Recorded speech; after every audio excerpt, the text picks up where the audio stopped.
Hi all, welcome to கியாசஸ் kitchen. So இன்றைக்கி நான் வந்து என்னெல்லாம் பண்ணியிருக்கேன் உங்களுக்கு காட்டுறேன். ஸோ முட்டை குழம்பு வைக்கிறதுக்காக முட்டை வந்து பாயில் பண்ணியிருக்கேன். தென் ரைஸ் வச்சுருந்தேன்.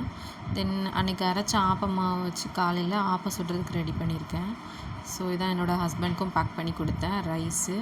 தென் முட்டை குழம்பு ரெடி பண்ணியிருந்தேன். அது இன்றைக்கி சைட் டிஷ் எதுவும் பண்ணல. ஸோ இதை வச்சே சாப்பிடுங்கன்னு சொல்லிட்டேன். தென் நான் வந்து நன்னாரி சர்பத் வந்து ரெடி பண்ணியிருந்தேன், கொஞ்சம் சப்ஜா போட்டு. ஸோ அதுவும் வந்து அவங்களுக்கு பேக் பண்ணியிருக்கேன். ஸோ இந்த 3 தான் இன்றைக்கி நான் வந்து அவங்களுக்கு பேக் பண்ணி கொடுத்தது லஞ்சுக்கு. தென் நான் என்னோடய பிரேக்ஃபாஸ்ட்டுக்கு சேம் வந்து ஆப்பமாவை ரெடி பண்ணி வச்சுருந்தோம்ல, அதை எடுத்துட்டேன். ஒரு 2 கரண்டி ஆப்பமாவை வந்து ஊற்றிக்கோங்க. ஸோ ஆப்பம் ரொம்ப நல்லா வந்துருந்துச்சு. அதுக்கப்புறம் அதை வந்து நல்லா விரிச்சிக்கோங்க. பாருங்கள் எவ்வளோ பபிள்ஸாக இருக்குதுன்னு சொல்லிட்டு. ஸோ கொஞ்சம் நேரம் ஒரு 1 மினிட் கூட நீங்கள் மூடி வச்சா போதும். ஸோ தென் நீங்கள் எடுத்திங்கன்னா ரொம்ப பர்ஃபெக்டான அழகான ஆப்பம் வந்து ரெடி ஆகிடுச்சு. ஸோ எனக்கு இதே மாதிரி நான் ஆப்பம் வந்து ரெடி பண்ணிக்கிட்டேன். என்னோடய வந்து பிளேட்டுக்கு நான் என்னெல்லாம் எடுத்துக்கிட்டேன்னா ஆப்பம், தென் முட்டை கிரேவி, தென் நெக்ஸ்ட் வந்து கொஞ்சம் பப்பாயா. ஸோ இதுதான் என்னோடய பிரேக்ஃபாஸ்ட்டுக்கு.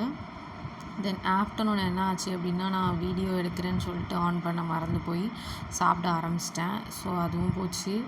தென் நைட்டு வந்து நான் ஆக்சுவலி வீடியோ எடுக்கவே இன்றைக்கி மறந்துட்டேன். நெக்ஸ்ட் டே மார்னிங்க்கு வந்து புடலங்காய் கட் பண்ணி வச்சிடலாம் நைட்டே அப்படின்னு சொல்லி அதை மட்டும் நான் வந்து கட் பண்ணி வச்சுருந்தேன். ஸோ இந்த மாதிரி குட்டி குட்டியாக கட் பண்ணி வச்சுருந்தேன். எனக்கு ரொம்ப பிடிக்கும். பொரியல் பண்ணுறதுக்கு ரொம்ப நல்லாயிருக்கும். அவ்வளோதான் அன்றைக்கி வீடியோ. ஸோ என்னோடய வீடியோஸ் பார்க்குற எல்லாருக்கும் ரொம்ப தேங்க்யூ அண்ட் தேங்க்ஸ் ஃபார் வாட்சிங். Keep supporting me.